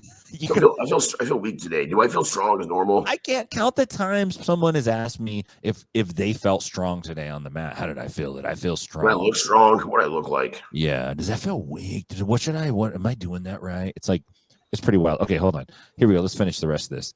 I was kind of baffled at this point because so eventually the organizer, who was super busy running the thing, just straight out asked him, "Do you want to have this match or not?" Not really, he admitted. To be honest, I think this is a real bitch move. Having watched one or two of his matches during the day, I'm also pretty confident I would have smoked him had the match taken place. Although he was quite a lot heavier. Gotta fucking throw that shit in. Alternately, it's possible that I'm just super salty about it. It's perfectly reasonable to prefer to get a bye into the semis of a blue belt absolute. I think I'd have more patience, blah, blah, blah. Okay, man, let me tell you this. That's a bitch move, in my opinion. 100%, man. If I'm going to compete and my dude is not there and the organizer says, like, hey, man, can we give him an extra 10 or 15 minutes or 20 minutes? I'm like, yeah, okay, give him 20 minutes. I don't give a fuck. If he shows up and we can do the match, we're going to do the match. I would never be like, no, bro, you weren't here on time, man. I showed up early. I think that's just like, at the blue belt level, like, what are we doing? Is it that important? That's not. Is he going to count that as a win? You know, like that. You know, that guy keeps a win-loss record. Trophy. That's a win, right? At work right now, he's got a thing on his desk. Got his win-loss record. He won by showing up on time. I'll take it. I've seen people post their win-loss record in jiu-jitsu on Reddit, like 193-7 competition. Oh my god. It's like it's one of the stupidest things you could do. Yeah, I think that's a lame move, man. Like, what's the point of competing if you're just like you're trying to win on technicalities, like the guy didn't show up on time. You know what? Well, he's really a stickler about being on time. Shit, I don't know. I'm late for everything, so. Okay, bro. Here, I got a new one. You want to hear it? We'll close with this one, man. It goes, how bad do I look switching gyms after being promoted? You dick. Long story short, I've been training in my current gym for 2 years and have been told I'll be getting my blue belt. About 6 months ago, I moved, changing my commute from about 5 minutes to an hour. Admittedly, blah, blah, blah. There are several gyms, blah, blah, blah. Oh, this guy's moving. Who cares? Wait, an hour? You said an hour away? Yeah. You gotta fucking move. And that ain't a big deal. Anybody who gets mad because their student moves. Look, he said he just got a blue belt. Yeah. You get a blue belt and you move, Creonche. You know how many blue belts have moved? That I mean, I can't even. So many of them. I know, like I have several call me and they were like, Tim Freeman was so dumb. He gave me a blue belt. So as soon as I got it, I moved. Yeah, I know. All I wanted was a blue belt. I know, man. I was a sucker, dude. I was a sucker. You should make them go from white to purple. Have a heart. You know, my problem is that I have a big heart for people that I feel like haven't been promoted and have been skipped over. You know what I mean? Yeah. So then I try to make it right, and then they're like, "Fuck you, you're weak." Cares, though, dude. I mean, seriously. No, I know. Whatever. Fuck you, old man. Hey, man, you got their money. Hey, get some more. Give me your money. Yeah, that's. You want to get really good at when you want to get really good at jiu-jitsu, you got to pay more. That's what you got to tell people. Yeah, pay more to get better. The reason why you suck is you don't pay enough. You upgrade to the next level of classes. Dude, I gotta tell you about this book that I started reading. I saw J.M. Holland posted it, and I'll share it here. Just the cover of the book fucking freaks you out. It's called Violence of Mind, Training and Preparation for Extreme Violence by Bart Freeborn. It's fascinating, dude. It's fascinating, man. Yeah, I think people, that train can forget that you might be in a situation where extreme violence is called for. Yeah. And like you could really choke. Well, this guy, part of what he talks about is like he in this book, man, he talks about violence escalation in one part, and he outlines several incidences where people get into a verbal altercation over something that's not a big deal, but neither person is willing to back down on some principle that they have, and then eventually it turns physical. And then, like, for instance, one is these two guys are in line at Rite Aid, and one steps out of line to take a phone call, and he's on the phone for for a while, and then he tries to cut back to the front of the line, and this guy stops him. Right. And so they get into a verbal blah blah blah, and then one guy pulls pepper spray out, and he's like holding it, and then they get into a physical scuffle. That's interesting. Like he pepper sprays him. Well, hey, listen, that's how wars start. And then the guy shoots him and kills him. Okay. And the Varg Freeborn did 5 years in prison for stabbing this guy like 20 times. And he was raised in a house where he said like the first time he was threatened with murder, he was 6 years old. This psychotic maniac was in his house and said he was going to kill the little one, especially the little one was like coming after his family. I guess you got to go for the lead. If you're going to like go after somebody, go for the smallest one first. He said that he grew up in a environment that was like super, super violent and just bad. It was just bad.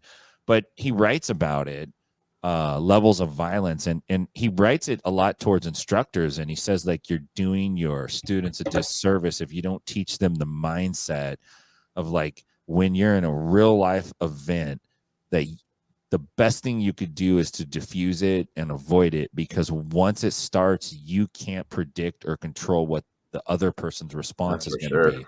That's for sure. Right. So he talks about like you could mouth off and go like, yo, that's my spot right there. And that person can turn around and go like, yeah, fuck you, motherfucker, and pull a gun out or a knife or some shit like that. And his whole point is like, what's your mission when you're out? Like when you're going somewhere, when you're doing something, is it to like defend your parking spot? Is it to like, you know, figure out what's right and what's wrong in the restaurant, make sure everyone plays by the rules? Is it just to like have dinner with your family and go home? He's like, people, you know, go on a trip to the grocery store and then end up in some, you know, fucking argument over the line, you know? It's like you never know what, like you don't know what it's going to lead, where it's going to go, what might happen. I knew a guy, like I saw the video of this. I knew him, and somebody behind him thought he was going too slow on down a canyon road where the road is windy, it's wet, and it's a little bit of a dangerous road. And someone thought he was going too slow and was right on him and flashing the lights. And then he drove around him and got in front of him and slowed down to where he's trying to make him stop. Yeah. And then so he's like, fuck this, and gets out of the car, like ready to fight. But then he sees how big the motherfucker is that gets out of the other car. And he goes running back to his car. And as he's trying to shut the door, the other dude rips the door open and he's holding on to it, and it rips his fucking shoulder. Wow. And the guy was a rich motherfucker, you know. A rich dude, but big asshole dude that's like used to like fuck, you know, and beat people up. Yeah, and that's what just what you're talking about right there in a nutshell. Yeah, no, exactly, man. That is what I'm talking about. Two normal about. Guys end up, someone gets smoked. Yeah, and he was talking about like he said, and I've heard, you know, a lot of this shit Chuck Walker talked about a lot already, well, you know. So you know what's funny? He was running. It's such a smart move. Yeah, right. But you know, it's like for your bitch honor move, but like, well, like it's a smart move.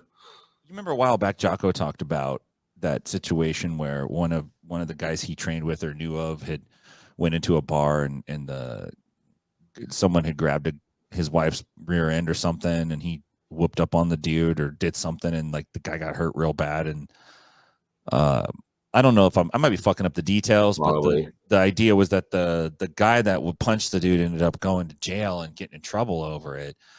And it's like, fuck, dude. Like, you know, there's a part of you that goes like, oh, I want to show my girl like no one's gonna fuck, but at the same time, it's like, god damn, dude, you got to win the legal fight too. And then after the legal fight, there's a social fight. What if your community thinks you're a pariah now, or they think you're a terrible person? Well, I don't know what he did in the fight, but if you choke someone out real quick, you're probably gonna be okay. Yeah, the choke out is probably about the safest thing. You know, right? Like, if you're gonna do it, usually, man, you choke somebody out and they feel the life go out away from them. Like, what about these bouncing, you know, altercations you got into? Was there ever a point where you thought like, fuck, dude, this could go to the next level? Oh yeah, every fucking time. You don't know. Like, you never fucking know. That's why, like, and you have to have good. Think about this. If you're a bouncer, you're gonna have good judgment. You have to know when to go to the next level and not to go to the next level. You have to know it's going to the next level. Sometimes it's a drunk guy and you're just trying to make him believe and he's giving you a little bit of aggression, but not physical threatening aggression. Like, when is this guy going from aggression that's not physical threatening to physical threatening aggression? And where do you pull the trigger? Now you're physically aggressive on this person. When do you do that? It's a tricky call, because you can't control what their response is going to be. No, but man, that's when, dude, some jiu-jitsu, some fucking wrestling, some martial arts, you know, just decent. Okay. If you could go into a jiu-jitsu class, a regular class, and you're good enough to tap some people out, then you're good enough to bounce at most bars, and you're good enough to come out okay in most physical situations. Were there ever any? I'm sure there were that where you were seriously concerned that you weren't going to make it out. What? Yeah, you know, two. What about the casino fight? 3. That was different. That wasn't bouncing. That wasn't bouncing. I don't want to talk about that. I don't want to talk about that. But one time I was in a corner, and it was his big brother. The guy was well over 300 pounds, and he was like 6'4", 6'5". Oh yeah, now you're giving stats. Okay, I see how it is with all these guys that are tough. Big motherfucker, and and for some reason he had to leave, and he was gonna go. And for some reason, he just didn't like me. And I'm standing, he's like, fuck you. And I'm like, you know, and it was what you're saying, like this whole, you know, what is your goal to get home alive? As he's leaving, he's like, fuck you. I'm like, fuck you. And then he comes at me and we lock up. And I'm in a corner and I feel how strong he is and how heavy he is and how I'm pressed up and I don't have no escape, you know? Yeah. Luckily, his buddies jumped in before it went to the next level. Oh, they saved your ass. Kinda. And then another time I was drunk. I take somebody that was crazy. I think the guy had threatened to murder some people in the bar. Oh, that's it? Yeah, he threatened to. He was going to cut a girl's head off, kill somebody else, punch somebody, and then he punched a guy that I didn't like. The guy was always a weasel. Is that the guy the movie guy he punched in the ribs? He managed the movies, and the bar was around the corner from the downtown theater. And the guy was always looking down on me like he was smarter than me, and I was dumb. I was a big, dumb, fucking ape brute, don't know nothing, stupid retard, you know? Yeah. And like the guy, the bigger dude was mad because he's kind of talking to a chick that he was trying to talk to. He just walks over to that pipsqueaky, fucking kind of cocky motherfucker. He just, bam, he fucking punches him in the liver from behind. Just wham. Boom. And homie goes in the cradle position. It doesn't even think it's defending myself. He just falls on the ground. He falls down. He's like, dude, why did you do that to me? And he's like crying. Dude. And then he was going to stop him. That's when I run. And we lock up. I get him outside. We're going at it. I take him down, get him in a choke. This one time with a choke, I choked him out, but it didn't work because after he came to, he wants to fight again. So we start fighting again. And I get him down. And I've been bouncing for a while, so I was really drinking a lot. And I was sloppy, man. I was like, I wasn't training that much. I was overweight and I was drunk a lot, you know? I was drinking every night, taking shots, you know? Yeah. Not every night, but every weekend bouncing. I was like drunk. Are you supposed to be drinking while you bounce? No, not really. I mean, maybe at a certain given point in time, we take a shot, you know, but like I was just getting fucked up every night.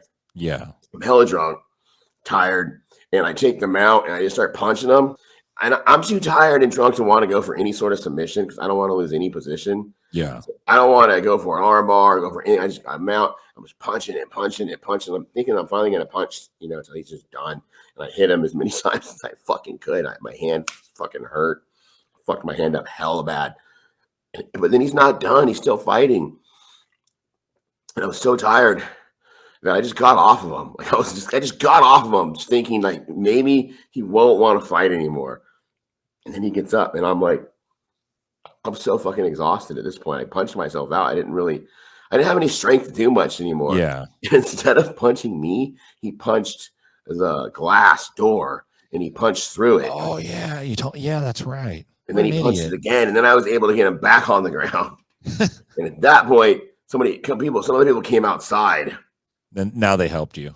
And they helped me, and I sprayed him with I sprayed mace in his fucking face. Jesus Christ. What a fight. That had, at any point, did you have help or was it just you?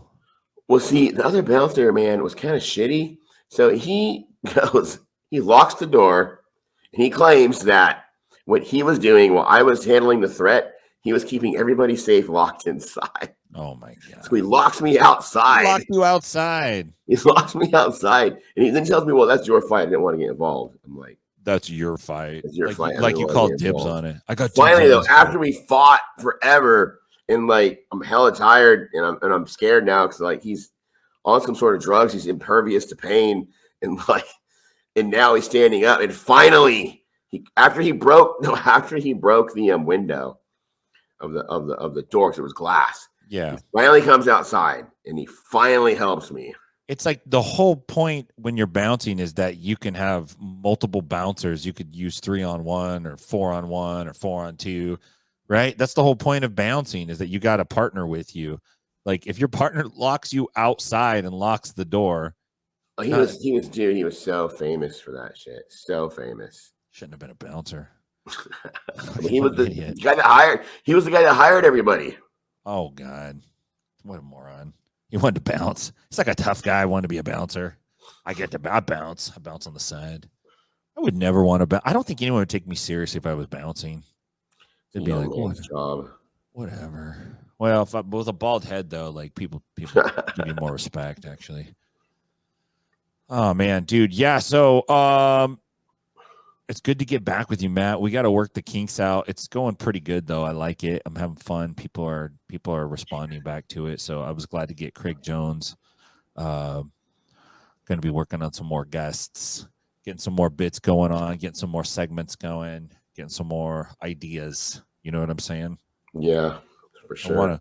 I want everyone to check out 10th Planet Nashville. If you're in Nashville, you got to come check us out. We're off of I-65 in Old Hickory in the Brentwood Business Building.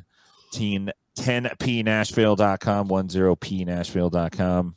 We'd love to see you guys. You could also check out 10P Stockton. We got the 209, man. We got 10th Planet and the 209 still going strong. Never thought I would be running 2 gyms, dude. It's like fucking crazy jiu-jitsu fantasy, but it's all working out. Get out there. I gotta start getting on the mats again and training.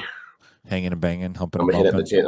I got the gi out. I found the gi, dusted it off. I'm gonna put the gi on. It's like that's how I know if you're sinning, if you're not training in the gi. Like if you're training in the gi, then I know you're living right. If you're not training in the gi, then it's like I know you're drinking, smoking, cussing, cheating, not living right, lying, chasing whores, not using it. Yeah, smoking. Well, I've been cleaning the mats with the gi. No, I'm just kidding. I've been gi training, keeping my diet tight.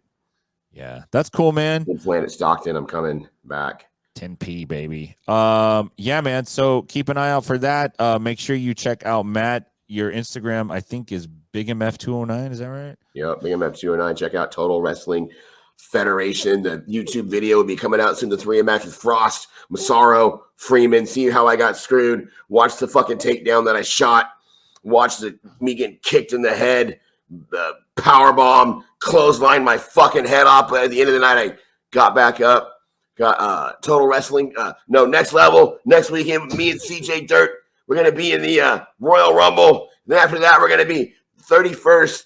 Total Wrestling Federation is going to be at the San Joaquin County hockey game.